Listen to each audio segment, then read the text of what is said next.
Hey guys, ഇന്ന് നമ്മൾ ഉണ്ടാക്കാൻ പോകുന്നത് എണ്ണമാങ്ങയാണ്. അതിലേക്ക് മാങ്ങ ഇങ്ങനെ നീളത്തിൽ അരിഞ്ഞത്, പിന്നെ കടുക്, ഉലുവ, കായം ഇതെല്ലാതും കൂടിയിട്ട് വറുത്തിട്ട് പൊടിക്കണം. ഫസ്റ്റ് നമുക്ക് ഉലുവ ഇട്ട് കൊടുക്കാം. ഇത്രയ്ക്ക് ഉലുവയൊന്നും വേണ്ട, പക്ഷെ എനിക്ക് വേറെ അച്ചാർ ഉണ്ടാക്കുന്നത് കൊണ്ട് ഞാൻ അതിലേക്കും കൂടിയിട്ടുള്ള ഉലുവയാണ് വറുക്കുന്നത് കേട്ടോ.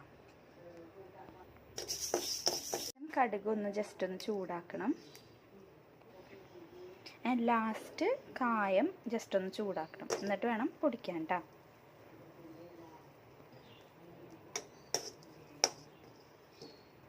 അപ്പോൾ ചീനച്ചട്ടി ചൂടാവാൻ വെച്ചിട്ടുണ്ട്. അപ്പോൾ നമുക്കിതിൽ എണ്ണയാണ്, നല്ലെണ്ണയാണ് വേണ്ടത്. എൻ്റെ കയ്യിൽ നല്ലെണ്ണ ഇല്ലാത്തതുകൊണ്ട് ഞാൻ വെളിച്ചെണ്ണ വെച്ച് അഡ്ജസ്റ്റ് ചെയ്യാണ് ചെയ്യുന്നത്. അപ്പോൾ എണ്ണയാണെങ്കിൽ കുറച്ചും കൂടി ടേസ്റ്റ് ഉണ്ടാവും കേട്ടോ. ചൂടായിട്ടുണ്ട്. അപ്പോൾ നമുക്ക് മാങ്ങ ഇട്ട് കൊടുക്കാം കേട്ടോ.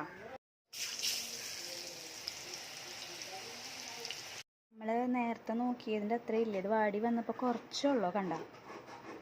ഇത് ഉപ്പും മുളക് പൊടിയാണ്. അതിലേക്ക് നമ്മളിനി നമ്മൾ പൊടിച്ച് വെച്ചിട്ടുള്ള കായം, പിന്നെ കടുക്, ഉലുവ ഇതെല്ലാം കൂടിയിട്ട് നമുക്കൊന്ന് ചൂടായ ചീനച്ചട്ടിയിലേക്ക് ഇടാം കേട്ടോ.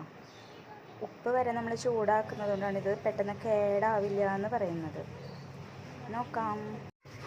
ഉലുവയും പിന്നെ കായം, കടുകൊക്കെ പൊടിച്ചത്, മുളക് പൊടി, ഉപ്പും കൂടിയിട്ട് ചൂടാക്കുക. ഫ്ലെയിം ഓഫ് ചെയ്തിട്ട് വേണം കേട്ടോ പിന്നെ നമ്മൾ മാങ്ങ ആഡ് ചെയ്യാൻ വേണ്ടിയിട്ട്. കാരണം അധികം ചൂടിൻ്റെ ആവശ്യമില്ല. മാങ്ങ നമ്മൾ മുന്നേ ചൂടാക്കി വെച്ചതായതുകൊണ്ട്. അതിനുശേഷം നമ്മൾ പ്ലേറ്റിലേക്ക് മാറ്റി സെർവ് ചെയ്യാം.